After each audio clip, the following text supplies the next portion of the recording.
Pues avanzamos y ahora estamos con Mercedes.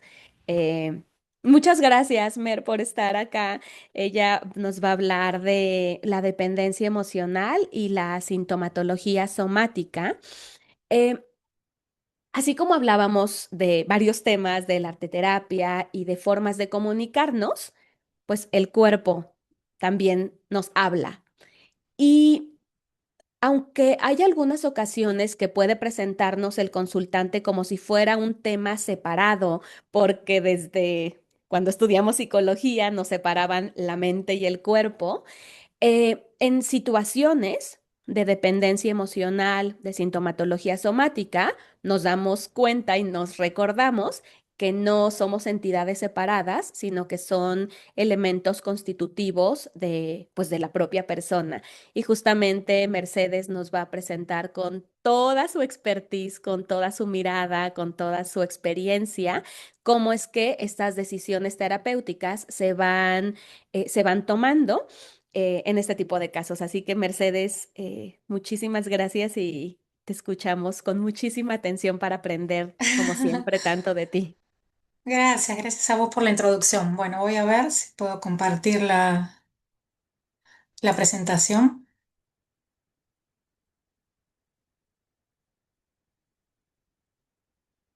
¿Ahí la están viendo?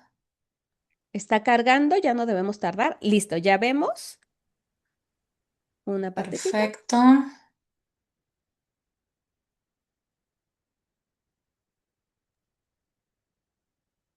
Ya lo vemos perfecto. Ahí estamos. Perfecto. Bueno, muy buenas tardes a todos. Soy María de las Mercedes y la verdad que es un placer estar hoy compartiendo esto con ustedes. A menudo es como que en sesión nos encontramos con pacientes que es como que pareciera que están estancados. Son personas que entienden perfectamente lo que les pasa, pero es como que por alguna razón no pueden dejar de repetir lo que les duele. Hoy lo que vengo a proponerles es como una mirada distinta sobre esa resistencia y de qué manera, desde la terapia breve aplicada, otras conversaciones son posibles. Antes de entrar en el caso, me gustaría enmarcar brevemente desde dónde voy a trabajarlo. Dentro del método terapia breve entendemos al proceso terapéutico como una secuencia estratégica de tres momentos. Primero comprendemos, ¿sí?, qué sostiene el problema, cuál es la lógica que lo mantiene vivo. Luego resolvemos, es decir, intervenimos sobre los patrones que están perpetuando el ciclo. Y finalmente transformamos, es decir, consolidamos cambios que le devuelven al paciente autonomía, elección y una nueva forma de posicionarse ante la vida. Hoy lo que quiero mostrarles es cómo estas tres fases se aplican en un caso de dependencia emocional que además tiene sintomatología somática y especialmente cómo lo que muchas veces interpretamos como falta de voluntad es en realidad un sistema de supervivencia que está profundamente arraigado. Antes de ir directo al caso clínico, no quiero dejar de mencionar algo que ha sido fundamental en mi propia práctica.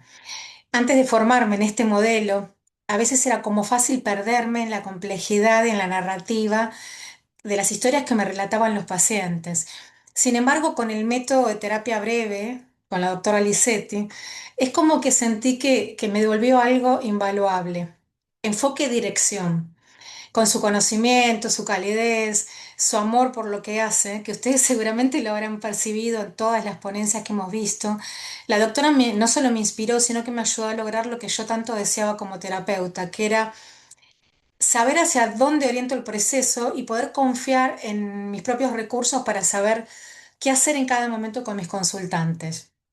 Entonces, el tener esta claridad de estas tres fases, comprende, resuelve y transforma, me permite hoy sentarme frente a un paciente sabiendo exactamente dónde estamos y hacia dónde vamos. Quiero comenzar con una frase. Es una frase que escucho con mucha frecuencia en mi consulta. Y es, sé que esta relación me hace daño, pero así todo, no puedo irme. ¿Cuántos de ustedes la escucharon de un paciente?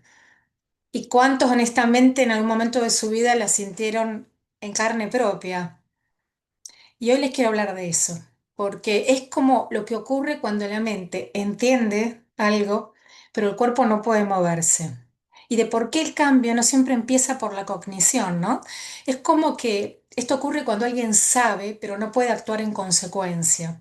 Y sobre todo es algo que está como en el centro de la dependencia emocional y que cambia todo cuando lo entendemos. No es que la persona no quiera salir, es que no puede sentirse segura sin ese vínculo. Porque en estos casos de dependencia emocional lo que está en juego no es solo una relación, es regulación, es identidad, es supervivencia emocional.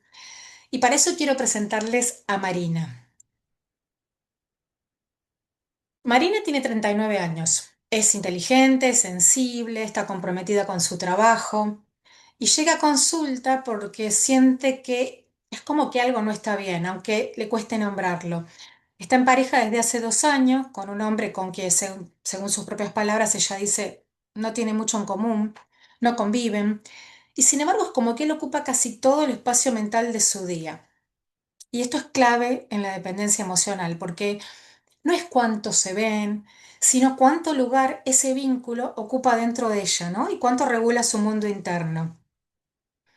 Lo primero que noto cuando Marina entra en el consultorio es su cuerpo.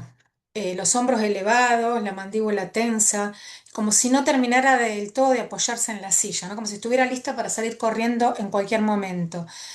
Le pregunto cómo duerme y me dice que mal. Y le pregunto por su cuerpo. Y ahí es como que empieza a abrirse algo y me dice, tengo mucha tensión en el cuello, en los hombros, que era un poquito lo que yo percibía. A veces siento una presión en el pecho, un nudo en la garganta y el estómago es como que lo tengo siempre revuelto. Y entonces le pido un ejemplo, ¿no? De cuándo esas sensaciones se intensifican. Ella me dice, cuando él no me contesta un mensaje, solo eso, un mensaje que no llega. Y esto es como clave. Y también hay otros disparadores, ¿no? Como estos que ustedes pueden ver de si su pareja la expresión cambia o su voz suena un poco diferente, ella ya se pregunta, ¿hice algo mal? ¿Estará enojado conmigo? O si, por ejemplo, cancela un plan o no le propone salir en la semana, ya está pensando, uy, estará perdiendo el interés, me voy a quedar sola, no voy a conseguir a nadie como él. Si está en el WhatsApp y lo ve conectado pero no le escribe, ya está pensando, uy, me está ignorando. O inclusive si le hace un comentario negativo sobre ella, es como que ella ya empieza, uy, sí tiene razón, lo dice para ayudarme, no es tan malo, podría esforzarme más.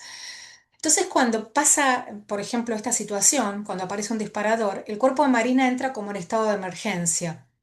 Y necesito detenerme aquí un momento porque esto que acabo de describir es el centro de todo. Cuando Marina siente esa opresión en el pecho, esa taquicardia, ese nudo en la garganta, su cuerpo no está exagerando, no es que está siendo dramática. Es su sistema nervioso que está haciendo exactamente lo que aprendió a hacer y es detectar el peligro y activar el modo supervivencia. Como lo plantea la doctora Janina Fisher, que es una experta en trauma, lo que vemos en sesión muchas veces no es patología, es la expresión actual de una adaptación pasada. En dependencia emocional, el peligro no es el abandono real. Ahora, es esa posibilidad percibida de desconexión con el otro. Y eso es suficiente alcanza para pasar a modo alerta. Stephen Porges, científico y profesor de psiquiatría, explica que el sistema nervioso evalúa el entorno de manera constante y automática. Está por debajo del umbral de conciencia, no lo hacemos conscientemente. Él lo llamó neurocepción. No es una decisión, no es un pensamiento, es como una evaluación instantánea que pregunta, ¿estoy seguro aquí? Y cuando la respuesta es no, aunque racionalmente no hay ningún peligro real, es como que el sistema activa todos sus recursos de emergencia. La mente se nubla, el cuerpo se tensa, la capacidad de pensar con claridad y de elegir con libertad se reduce drásticamente. Salimos de la ventana de tolerancia, que ustedes lo pueden ver, que es esta zona del medio, que es donde estamos regulados, donde todo fluye, donde estamos calmos, donde podemos pensar claramente. ¿Y qué es esta ventana de tolerancia? Es este espacio del centro y cuando estamos ahí podemos pensar, sentir y actuar, pero cuando salimos, la mente se nubla, la urgencia aumenta, la capacidad de elegir se reduce y entonces aparece la regulación externa. Buscamos al otro pero no como elección, sino como una necesidad fisiológica. Marina, cuando no recibe un mensaje de su pareja, sale de esa ventana de tolerancia y desde ahí ya no puede elegir. Ante el peligro, los seres humanos es como que tenemos respuestas automáticas de supervivencia. Lo pueden ver acá: fight, luchar; flight, huir; freeze, paralizarse. Y hay una cuarta respuesta que no es tan conocida, pero que está enormemente presente no solo en la clínica, sino sobre todo en los casos de dependencia emocional. En inglés se le llama phoning. Peter Walker, que es un psicoterapeuta especializado en trauma complejo, fue uno de los primeros en nombrar esta respuesta y en reconocer su peso clínico. La definió como una estrategia relacional que surge cuando el niño aprende que la única forma de estar a salvo es anticipar las necesidades del otro y relegar las propias. En dependencia emocional, esta respuesta no solo aparece, sino que se vuelve estructura. Ahora bien, ¿qué es la dependencia emocional? Es la tendencia crónica a buscar afuera lo que no aprendimos a generar adentro: regulación, seguridad, validación, calma, sentido de valor propio, pero sobre todo es una estrategia de supervivencia. Es como el intento de nuestro sistema nervioso por encontrar en el otro el anclaje que no podemos encontrar en nosotros mismos. En este sentido, la persona no está necesariamente buscando amor, está buscando fisiología, está buscando que la presencia del otro calme una alarma interna que es como que nunca aprendió a apagarse sola. ¿Y cómo se ve esto en Marina? Ella está disponible las 24 horas, escanea el humor de su pareja o del otro constantemente, evita el conflicto a cualquier costo, se adapta, cede, minimiza, tolera situaciones que le duelen, se disculpa por cosas que no son su responsabilidad. Y algo muy importante: su estado interno depende del estado del otro. Si su pareja está bien y responde, ella se calma. Si él se aleja, ella entra en crisis, porque en ese momento no está buscando amor, está buscando regulación. Y esto es lo que cambia el enfoque clínico por completo, porque no estamos frente a un rasgo de personalidad, estamos frente a una respuesta del sistema nervioso. Es una respuesta que no desaparece cuando el peligro termina y que queda activa en el cuerpo como memoria implícita. A diferencia de los recuerdos que podemos narrar, la memoria implícita es procedimental y emocional, es decir, se almacena en el cuerpo en forma de sensaciones, de patrones de activación, de impulsos, de acción, de emociones y respuestas fisiológicas automáticas, ¿sí? Como la atención, la hipervigilancia, el congelamiento o la complacencia, que son las respuestas que vimos anteriormente, más que como relatos o imágenes conscientes, ¿no? Que la persona lo pueda relatar. Es como una programación automática que se dispara en el sistema nervioso mucho antes de que nuestra conciencia pueda intervenir. Pero para entender a Marina necesitamos primero conocer a Marina niña. Ella creció con un padre con consumo problemático de alcohol, una mamá que sostenía la imagen, era como que lo que pasaba no se nombraba, pero el cuerpo lo sabía. Marina y sus hermanos esperaban, escuchaban, aprendían a leer el ambiente. Antes inclusive de que su padre abriera la puerta, ellos ya pensaban: ¿cómo vendrá hoy? ¿Habrá pelea? ¿Habrá gritos? Y el cuerpo de Marina se convirtió desde pequeño como en un radar de peligro, siempre encendido, siempre monitoreando el ambiente. Y en ese contexto, para ella, ser buena hija, no dar problemas, anticipar lo que los adultos necesitaban antes incluso de que lo pidieran, eso no era un rasgo de carácter, era una estrategia de supervivencia. La doctora Ingrid Clayton, que es una especialista en trauma relacional, describe cómo el phoning, esta respuesta de complacencia, se instala en la infancia como respuesta a entornos impredecibles o amenazantes. Es como que el niño dice interiormente, no inconscientemente: si me vuelvo necesario, si cuido al otro, si nunca genero conflicto, estaré a salvo. Marina no aprendió a complacer porque era débil, lo aprendió porque de niña complacer era sobrevivir. Y aquí está uno de los núcleos más importantes de lo que quiero transmitirles hoy. El sistema nervioso de Marina no sabe o no entiende que ella no es una niña. Cuando su pareja no contesta un mensaje, es como que algo en su interior se activa y activa la misma respuesta que se activaba cuando escuchaba los pasos de su papá entrando por la puerta de casa. Y ella trataba de adivinar cómo vendría. El mismo terror, el mismo circuito, la misma urgencia. Y acá es como que aparece una idea central en trauma. El sistema no distingue entre pasado y presente cuando se activa. De esto va a hablar después mi colega Juliana. Como plantea la doctora Janina Fischer, las emociones que afloran están enlazadas con algo mucho peor que lo que está ocurriendo ahora.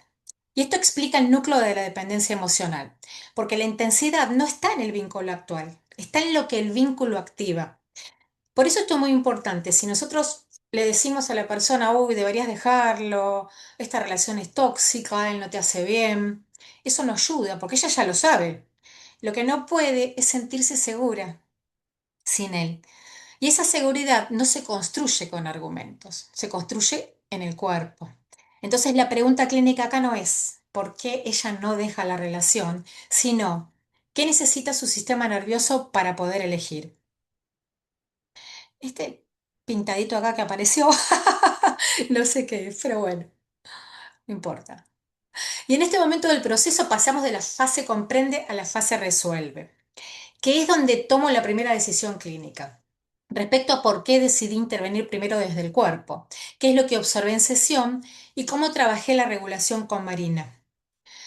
Cuando Marina llega a la consulta es como que ella tiene clarísimas las razones por las que debería dejar esa relación. Quizás a ustedes también les pasó en pacientes como ella, que ellos saben lo que tendrían que hacer. Lo pensaron mil veces, se conocen de memoria todas esas razones, pero sin embargo, ella sigue ahí. Y en este punto tengo una decisión que tomar como terapeuta. Podría trabajar sus creencias, podría explorar sus patrones, podría invitarla a reflexionar sobre lo que merece, sus valores, el futuro que desea, o hacer algo distinto. Y decido trabajar primero con el cuerpo. ¿Por qué? Porque no podemos pedirle a alguien que elija con libertad cuando su organismo está convencido de que está en peligro. Ella misma me lo describe. En una de las primeras sesiones, sin usar esas palabras, me dice, es como si estuviera siempre esperando que algo malo pase. No puedo relajarme, ni en casa, ni con él, ni sola.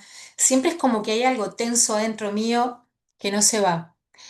Eso que Marina describe, esa tensión crónica, ese como monitoreo constante, esa incapacidad de soltar, es un sistema nervioso que lleva décadas en estado de alerta, que nunca aprendió que el presente puede ser seguro. Y cuando el sistema nervioso está en estado de supervivencia, la corteza prefrontal, que es esta parte de aquí, es la parte del cerebro que nos permite reflexionar, elegir, planificar, queda literalmente fuera del juego. No podemos pedirle a alguien que elija con libertad cuando su cerebro está convencido de que está en peligro. Entonces, la primera decisión terapéutica es esta.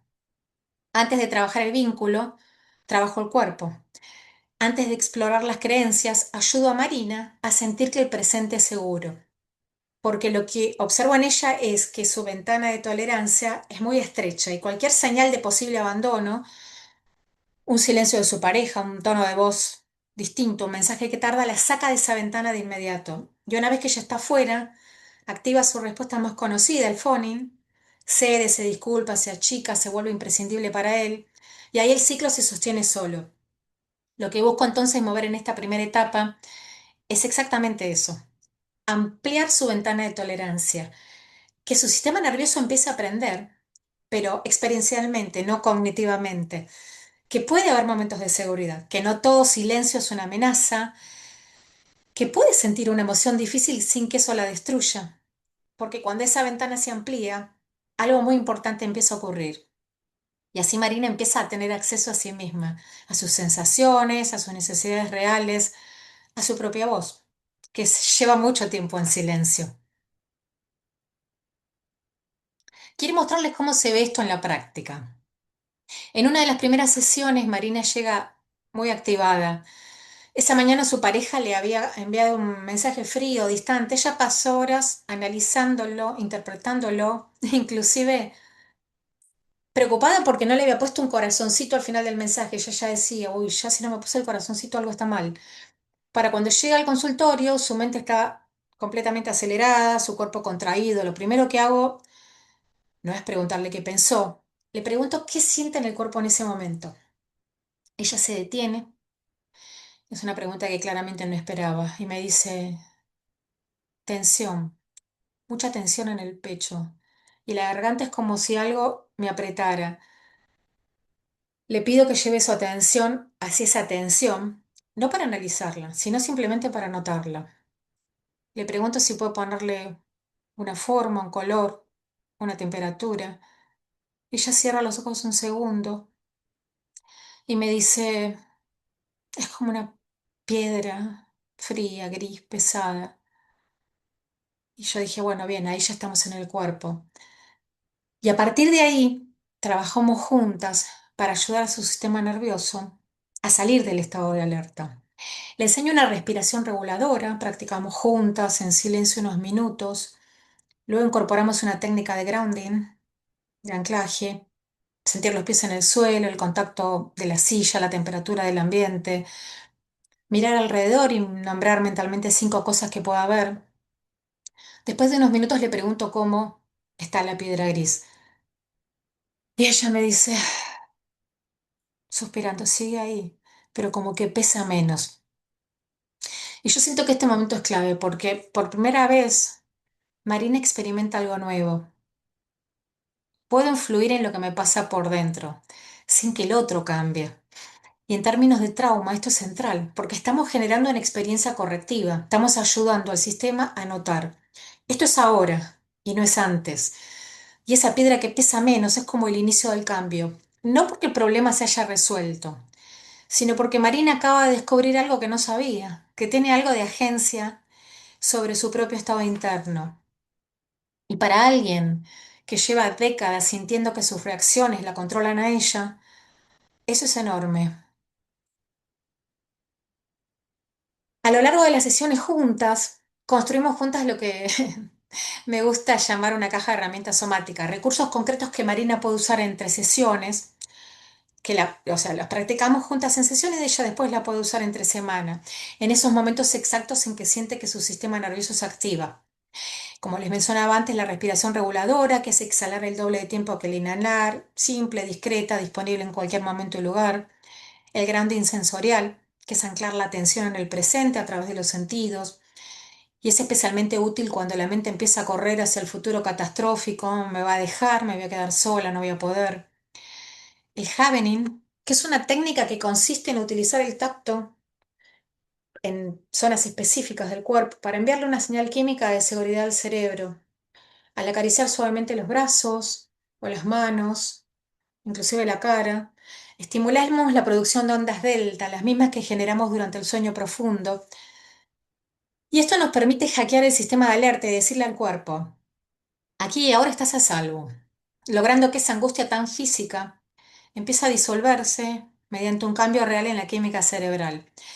Y después el lugar seguro, que es una visualización guiada donde Marina construye primero, mentalmente, juntas, un espacio de calma y seguridad al que puede volver cuando se siente desbordada.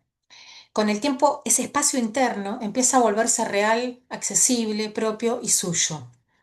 Cada una de estas herramientas tiene el mismo objetivo, que Marina empiece a experimentar en su propio cuerpo que puede regularse, que es como que no está a merced de sus reacciones, que hay algo en ella que puede sostenerla. Porque esto es muy importante. El objetivo no es que ella deje la relación. El objetivo es que pueda sostenerse sin depender de la respuesta del otro, porque esa es una relación, una elección real y no una reacción automática. Y quiero compartir con ustedes algo que ocurrió en sesión y que para mí marca como un momento de inflexión en este proceso. En un punto del trabajo, Marina llega y me dice, hice lo que hablamos. Cuando sentí la angustia, hice la respiración y funcionó. Me sorprendí. Y luego como que agrega casi en voz baja, pero me sentí mal igual, como si no mereciera sentirme bien. Y ahí lo que vemos es que cuando ella logra regularse, aparece la culpa. Me sentí mejor, pero mal. Y esto es profundamente característico de la dependencia emocional, porque cuidarse se vive como una traición, porque el valor está puesto siempre en dar, en sostener, en estar para el otro, no en el propio bienestar. Y lo que Marina está describiendo es una creencia profunda que sale en la superficie. No merezco estar bien, no merezco cuidarme. Y es una creencia que tiene todo el sentido con su historia personal, ¿no? En una infancia donde ella donde sus necesidades no tenían lugar, donde lo que importaba era el estado emocional de su padre, donde ella aprendió a borrarse para que todo funcionara. Entonces ahí toma una nueva decisión clínica. No seguimos solo trabajando la regulación, empezamos a trabajar también el significado que Marina le da a cuidarse. Y yo le pregunto, ¿qué te dices a vos que te hace sentir mal cuando te sentís bien? Ella se queda un momento en silencio y me dice que si me pongo en primer lugar soy egoísta. Y le pregunto, ¿y esa voz a qué se parece? Y ahí se hace un silencio más largo. Y entonces yo veo como algo que cambia en su cara. Y este es el momento donde la fase resuelve empieza a convertirse en la fase transforma. Y aquí me gustaría hacer una distinción importante sobre el proceso terapéutico. A veces tenemos la idea de que el cambio debe ser como lineal y evidente, pero la realidad es otra. En terapia breve, el cambio no siempre llega como una revelación dramática, no siempre hay como un momento de iluminación donde todo se revela de golpe. A veces el cambio llega así, una piedra que pesa menos, una voz que se hace una pregunta que antes no podía hacerse, un silencio que dura un poco más de lo habitual y que esta vez no produce pánico. Con Marina el cambio llegó de a poco y llegó desde adentro. Habíamos quedado en ese silencio largo. Le había preguntado a qué le recordaba esa voz, ¿no? Que le hace sentir egoísta cuando se cuidaba. Y me miró y me dijo muy despacio, mi mamá. Mi mamá siempre decía que una buena persona piensa primero en los demás, que si pienso primero en mí soy egoísta. Y es como que ese momento no lo intervengo de inmediato, es como que lo dejo respirar, porque Marina acaba de hacer algo que no había podido hacer antes, ver el origen de una creencia que la gobierna, separarla un poco de sí misma, observarla desde afuera. En terapia breve le llamamos a eso externalización. Y ahora sí aparece el trabajo cognitivo, pero en el momento adecuado, no antes. Entonces le pregunto con suavidad, ¿y vos hoy, Marina? No la niña que aprendió eso, sino vos hoy. ¿Estás de acuerdo con esa idea? Ella hace un silencio y me dice, no, creo que no. ¿Y qué crees vos? Y entonces es como que, yo creo que es algo que nunca había dicho en voz alta, me dice, creo que puedo cuidar a otros y también cuidar a mí, que no son cosas incompatibles. Y eso es transforma, no porque el problema esté resuelto, sino porque Marina acaba de escuchar su propia voz, quizá por primera vez en mucho tiempo, y lo que dice esa voz es diferente a lo que siempre creyó que debía decir. Una de las transformaciones más significativas en el proceso de Marina no ocurre en lo que ella piensa, ocurre en cómo habita su cuerpo. Varias semanas después de haber empezado a trabajar la regulación, Marina llega diferente. No sé exactamente qué es al principio, cuando la veo, no sé, algo en cómo entra, cómo se sienta, cómo me mira. Le pregunto cómo está y me dice, rara, pero bien. Le pido que me cuente más y me dice, esta semana él me mandó un mensaje tarde y yo sentí la angustia de siempre, pero esta vez como que me di cuenta que la sentía, como que la vi de afuera. Y en lugar de mandarle un mensaje enseguida para calmarme, hice la respiración y esperé. ¿Y qué pasó? Le preguntó. Nada, o sea, no pasó nada malo. Y me di cuenta de que yo había aguantado ese momento sola, sin necesitar que él me dijera algo para sentirme bien. Y ahí empieza a pasar algo nuevo. Deja de mirar solo hacia afuera buscando señales de seguridad en el otro y empieza a mirarse. Y esto puede parecer pequeño desde afuera, pero para Marina es enorme, es un cambio de paradigma, porque por primera vez su bienestar no dependió de si el otro le contestaba o no, y su cuerpo comienza a dejar de ser un radar de amenazas externas para convertirse en su propia brújula interna, una guía que le avisaba lo que estaba sintiendo y que le permitía por fin orientarse a lo que ella realmente necesitaba. Y eso es agencia, es el inicio de la soberanía sobre sí misma que ella tanto necesitaba recuperar. Hay un aspecto de este proceso que considero que es una de nuestras herramientas más potentes como terapeutas, y que es la renuncia al juicio. Porque en ningún momento del proceso con Marina etiqueté su malestar como algo que estaba mal, ni como una debilidad o falta de voluntad. Traté en todo momento de mostrarle desde el trabajo de sesión, que todo lo que hacía tenía una lógica impecable, que su sistema nervioso respondía exactamente como aprendió a responder, que el phoning, esta estrategia de supervivencia, la complacencia, no era un defecto de carácter, sino una inteligencia relacional que ella había desarrollado en condiciones muy difíciles y que le habían ayudado a sobrevivir, y que sus síntomas somáticos no eran el problema, sino que eran información valiosa, que eran mensajes de un cuerpo que había estado décadas hablando sin ser escuchado. Porque justamente la dependencia emocional es esa tendencia a buscar afuera lo que no aprendimos a generar adentro: regulación, seguridad, validación, calma. No es una falla, ni es un defecto. Es una adaptación a un entorno que no pudo darnos lo que necesitábamos de manera consistente. Y cuando Marina entendió esto, cuando dejó de verse como alguien roto o que no tenía voluntad, empezó a verse como alguien que sobrevivió de la mejor manera que pudo, y algo en ella se alivió profundamente. Me dijo en una sesión: es la primera vez que siento que no hay algo malo en mí, que hice lo que pude con lo que tenía. Y ese alivio que ella sintió es como el punto de partida, porque mientras la vergüenza paraliza y nos encierra, la autocompasión es como que actúa como una llave, ¿no? Que abre una puerta, que nos permite dejar de pelearnos con el pasado para empezar a construir desde el presente. Quiero compartirles cómo continúa hoy la historia de Marina, porque aún es mi paciente. Digo continúa porque en la vida real y sobre todo en los procesos profundos no hay un punto final, sino como hitos de transformación. El cambio de Marina no fue una ruptura cinematográfica con su pareja, sino como algo mucho más sutil y por eso mismo mucho más sólido. Hace muy poco me contó algo que marca como un antes y un después en su día a día. Su pareja le hizo un comentario hiriente sobre su forma de vestir. Uno de esos comentarios que unas pocas semanas atrás le habrían activado de inmediato esa necesidad que ella tenía de encogerse, de disculparse para evitar el conflicto. Pero esta vez Marina, esa Marina que antes tenía los hombros tensos, la piedra gris en el pecho, esta vez hizo algo diferente. No cedió, no se minimizó.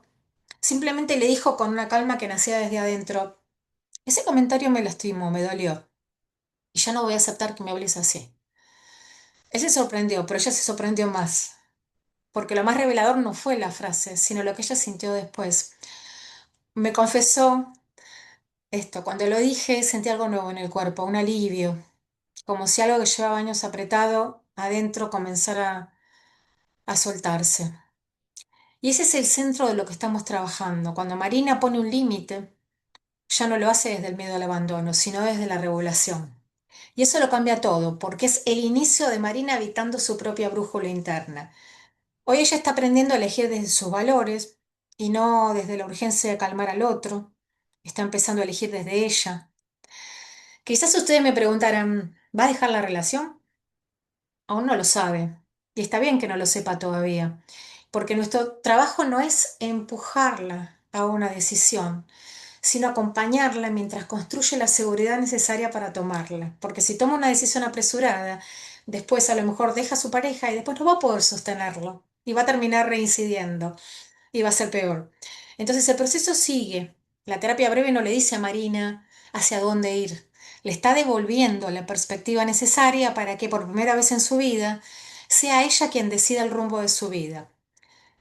Y antes de concluir, me gustaría sintetizar los pilares que este proceso nos invita como a reflexionar como profesionales y como personas. Primero, el síntoma tiene una lógica impecable. Esa opresión en el pecho, el nudo en la garganta, no son el problema, son la solución que el cuerpo encontró en su momento para sobrevivir. Cuando ayudamos al paciente a leer su síntoma como una respuesta inteligente de su sistema nervioso, es como que su relación con el sufrimiento cambia radicalmente. El síntoma deja de ser un enemigo y se convierte en información. Segundo, entender no es suficiente. Marina sabía racionalmente que la relación le hacía daño, pero ese saber no lograba moverla. El cambio real no nació de la cognición, sino de la experiencia. Y lo que la puso realmente en movimiento fue empezar a sentirse segura en su propio cuerpo. Y solo desde ahí pudo finalmente escucharse. Tercero, La despatologización es en sí misma una intervención terapéutica, porque cuando dejamos de ver los patrones de dependencia emocional como fallas de carácter y los validamos como adaptaciones de supervivencia, es como que algo en el paciente se afloja profundamente. Y en ese alivio es donde el cambio encuentra como espacio y como aire para poder germinar. Y cuarto, la precisión es la clave de la transformación, porque una intervención breve puede ser profundamente transformadora cuando tiene dirección. No siempre necesitamos años para que algo cambie. Lo que necesitamos es saber leer el mapa del caso con claridad para entender qué pieza debemos mover primero y por qué. Quiero cerrar con algo que considero clave y que guía cada paso de mi trabajo clínico. Cuando una persona como Marina llega a nuestra consulta y parece como atrapada en un vínculo que la lastima, yo siento que nuestro papel no es empujarla hacia una decisión para la que seguramente su sistema aún no está listo. La verdadera respuesta no es presionarla para que se vaya, sino ayudarla a que regrese a ella misma, regresar a su propio cuerpo, para que pueda volver a sentirse segura en su propia piel. Porque solo desde esa seguridad va a poder escucharse, va a poder conectar con lo que realmente necesita y finalmente va a poder elegir con libertad. A Marina no le faltaba voluntad, le faltaba seguridad y esa seguridad se construye despacio, paso a paso, con presencia, con precisión clínica, pero sobre todo con la certeza de que el cuerpo nunca miente. Cada síntoma es información valiosa y si sabemos escucharlo, se convierte como en la puerta de entrada hacia una libertad que va a nacer desde adentro. Antes de despedirme, me gustaría dejarles una última reflexión. A veces es como que somos muy duros con nosotros mismos o con los demás y nos preguntamos, ¿por qué no puedo dejar esto? ¿Por qué sigo volviendo al mismo lugar? ¿Por qué soy tan débil? Hoy es como que a través del caso de Marina pudimos ver que detrás de esas conductas que nos parecen a veces inexplicables, no hay una falta de voluntad, sino una historia de supervivencia que merece ser respetada. Mi deseo para ustedes hoy es que cuando vean a alguien atrapado en un vínculo que le duele, o cuando se vean inclusive a ustedes mismos en esa situación, puedan cambiar el juicio por la curiosidad, que recordemos que el camino hacia la libertad no empieza con una orden de la mente, sino con autocompasión y la posibilidad de sentirnos seguros en nuestra propia piel. Al final del día, la terapia, el amor, los vínculos sanos tienen el mismo objetivo, devolvernos la seguridad para que podamos volver a elegir quiénes queremos ser, ¿no? Muchísimas gracias por su escucha, muchas gracias por su tiempo. Fue un verdadero placer compartir este espacio con ustedes y estoy abierta a sus preguntas. Mer, yo al inicio había dicho que no iban a hacer clases y esto no nos ha dejado de movernos del borde del asiento, escuchándote con toda la claridad que lo haces y qué orgullo, y qué Gracias. responsabilidad que formes parte del centro y que estés hoy compartiendo aquí con nosotros. Gracias, Este, Liz. Toda nuestra Gracias a todos. admiración y cariño. Y acá en el chat, Gracias. bueno, muchísimos mensajes. Voy a tratar de leerte un poquito y al Sí, por final, favor, voy leyendo también, pero léemelo, por sí, favor. sí. Bueno, desde el inicio nos sentimos totalmente identificadas con Marina, yo creo que más de una. Son procesos que hemos vivido, que hemos Sí. visto tal vez también en consulta, ¿no? Entonces, y dice que pues sí, en esos momentos es difícil reconocer lo que está pasando. Pregunta Sandra, ¿cómo trabajas con la culpa que suele aparecer cuando la paciente empieza a poner límites, ese miedo a sentir que es mala persona o egoísta? Las felicitaciones, bueno, se me hace que esas me las voy a saltar, Mercedes, porque son muchísimas felicitaciones, pero Gracias. voy a ir un poquito más con las preguntas. ¿Cuál es el lugar del pasado en el trabajo de la dependencia emocional? Que si trabajas con la historia de la persona o te centras solo en el presente, eso te lo pregunta Lucía. Te pregunta Alma, ¿qué te llevó a decidir usar terapia breve en tu práctica clínica? ¿Qué indicadores de progreso usas con estas pacientes más allá de la decisión sobre la relación? Sí, Valeria decía que no tiene desperdicio tu ponencia, que no puede dejar de escucharte y de tomar notas. Tu ponencia es maravillosa, compartes el caso de una forma puntual, precisa, muy clara, vas respondiendo todas las dudas que van apareciendo. Qué excelente ejemplo, verse a ella misma para resurgir en un ave fénix más. Eh, También te dice que narras el caso como si fuéramos en una balsa en agua suave que transporta a un lugar seguro, em, que, que sí, ya queremos, que dice Mer, qué bonita frase, que es no motivarla a que se vaya, sino que regrese a ella, que es una ponencia muy bonita, muy clarificadora. Pregunta Verónica, ¿cómo trabajas el miedo al vacío interior? Ese que aparece cuando la paciente empieza a separarse emocionalmente de la pareja. Em, Sí, si querés puedo empezar a contestar alguna. sí, porque son muchas. Ahorita igual y te Sí, das un tiempito, pero bueno, sí, muchísimos ahí estoy viendo. corazones. Bueno, Sandra preguntaba el tema de la culpa, de cómo trabajaba la culpa que suele aparecer cuando la persona empieza a poner límites, empieza a decir que no, y es cierto, esto es una pregunta excelente porque a mí al menos es algo que me sucede mucho en la práctica, ¿no? La culpa es como uno de los mecanismos más potentes de la dependencia emocional. Lo primero que hago, esto es fundamental, es no confrontarla directamente, porque si yo le digo a Marina, por ejemplo, no es tu culpa, no es o sea, no es tu responsabilidad, no tienes que sentirte culpable, ahí es como que ella quizás me da la razón, pero la culpa va a seguir ahí. Entonces lo que hago yo es como usar esa culpa como un puente para explorarla con curiosidad y empezar a ver de dónde viene la idea de que cuidarte es egoísta, quién te enseñó eso, en qué contexto. ¿Qué pasaba quizás en su familia cuando alguien ponía sus necesidades en primer lugar? Porque siempre esto remite a algo del pasado de la persona. ¿Qué aprendió esa persona sobre ser buena persona, una buena hija? O sea, todas esas preguntas no buscan invalidar la culpa justamente, sino como rastrear el origen para que la persona pueda verlo como lo que realmente es, una creencia profunda que fue aprendida, que no es una verdad objetiva y que no es una creencia que la persona ahora ratificó, sino algo que viene de atrás y que es automático. Y, y justamente es como que eso es lo que hace que la persona pueda separar la sensación de la interpretación, ¿sí? Y a no creerle todo lo que la culpa le está diciendo. Después, Verónica preguntaba lo del vacío interior, cómo trabajaba el miedo del vacío interior, lo que aparece cuando la paciente empieza a separarse emocionalmente de la pareja.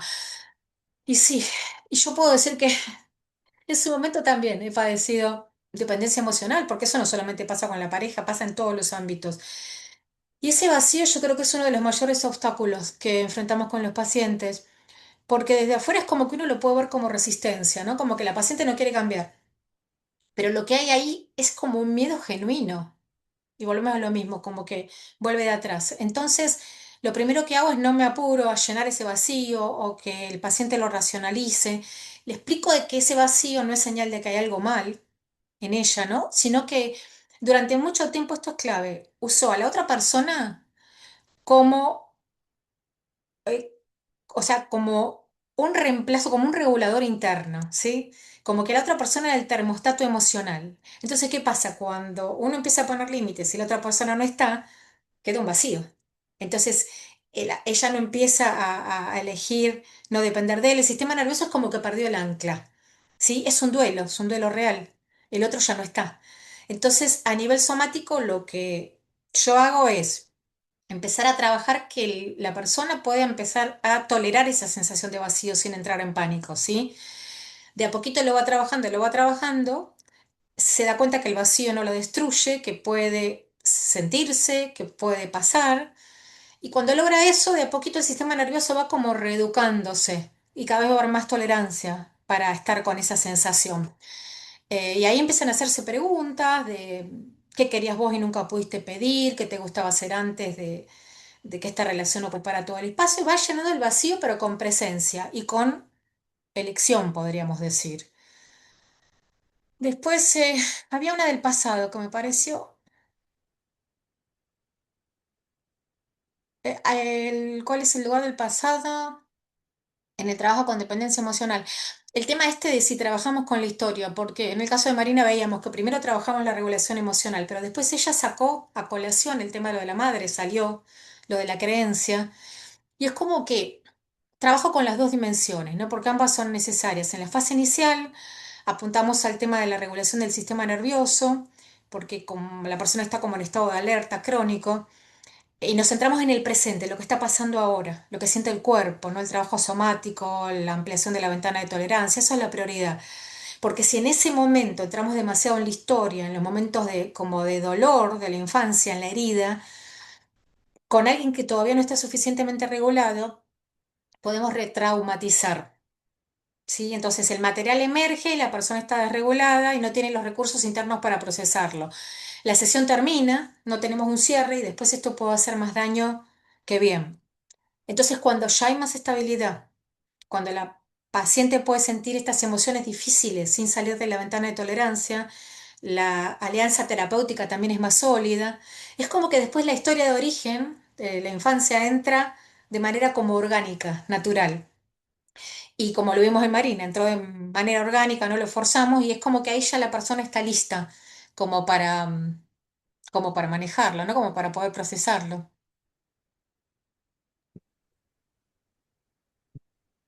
Alma me Una parece que última. preguntó. Sí. Te preguntaban cómo manejas Verónica te pregunta cómo manejas las recaídas, por ejemplo, cuando, bueno, ella lo dice en un acento argentino mucho Sí, más bonito, pero bueno, yo lo leeré en mi español mexicano. ¿Cómo manejas las recaídas, por ejemplo, cuando la paciente vuelve a comportamientos de fawning intenso después de haber logrado avances significativos? claro, sí. Y lo que entiendo acá que me pregunta Verónica es, por ejemplo, no sé, pongamos el caso de que logró un avance el paciente y después vuelve de nuevo para atrás. Entonces, es como que la persona tiende como a culparse, como a ser muy, muy dura como consigo mismo, ¿no? Yo lo que hago es como anticiparle eso al paciente, que sepa que puede pasar esto, ¿no? Que no lo viva como un fracaso, que no lo viva como una prueba de que nada cambió, porque el sistema nervioso no cambia de manera lineal. Hay avances, hay retrocesos, hay momentos en que la persona dice, uy, ya lo superé y después eso aparece de vuelta, pero no es que el avance no existió, ¿no? Hay como, ahí es como empiezan a aparecer estas capas más profundas, estos dolores que son distintos, y ahí es como que lo que tenemos que hacer es trabajar, primero, por un lado, volver a la regulación, que son las personas, las cosas que la paciente ya había aprendido, para que la persona vuelva al cuerpo, vuelva al presente, que vea lo que está pasando, y después empezar a trabajar con la narrativa, ¿sí? Volver como al inicio, ¿qué disparó esto? ¿Qué pasó? ¿Qué me señala la recaída? ¿Cuál fue el detonante? ¿Hubo una amenaza, no sé, de abandono, de conflicto, desaprobación? ¿Qué me está diciendo esta recaída sobre algo que es como si me estuviera marcando algo que necesita atención, ¿no? Como nueva información. Y así la recaída, en vez de sentirse como un fracaso, se convierte como en información nueva y así el paciente puede empezar a leerlo de una manera distinta, como con curiosidad en lugar de vergüenza. Y va a empezar a como a cambiar y no se va a sentir tan esclava de esas respuestas automáticas que, que bueno, que en un momento le mantenían como esclavas y que ahora ya siente que puede tener control sobre ese proceso. Totalmente. Y que justamente eso es lo que también buscamos como en estas maniobras estratégicas, que vaya viendo como estos reencuadres en cuanto a la experiencia, ¿no? Que la persona empiece a verlo de una manera distinta y que a lo mejor estos comportamientos de fawning o en el tema que abordemos, en lugar de verse como estoy mal, no puedo dejarlo, sean incluso esperados, deseados e interpretados de una manera distinta, con curiosidad, con exploración y Exacto, con esta visión de optimismo de que puede pues aprender de ellos y que eso es parte suya, entonces en lugar de verlo como un enemigo a vencer, más bien es como una parte que ha sido útil y a mirarla con más curiosidad e incluso con deseo. exacto, como un desafío. Son como las capitas de la cebolla que se van y cada vez vamos como más profundo. Exacto. Sí. Sí, y que luego incluso podemos hacer intervenciones a nivel estratégico de, no hubo, ay, bueno, pues vamos a esperar, vamos a ver si hay más, ¿no? Y entonces incluso como cambiando esta postura. Y Mer, pues qué te digo, un lujo haberte tenido compartiendo con nosotros. eh, y pues claro, no queda más que nuestra gratitud, reconocimiento hacia ti. Muchas gracias Eh, por invitarme, muchas gracias a pues mis es tu compañeros, casa esta. colegas, amigos, a vos, muchísimas gracias a todos y a todo el público que está escuchando. Y que bueno, pues a nombre del Centro de Terapia Breve Aplicada te doy este reconocimiento por tu masterclass, por tu participación en este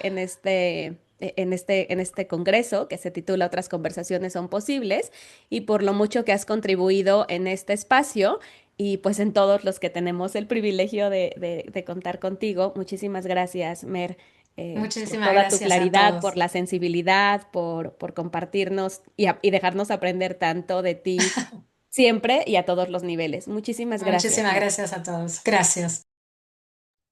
Pues tenemos unos minutitos de descanso. Son poquitos, son 8 minutos. Sí, 8 minutos los que tenemos de descanso.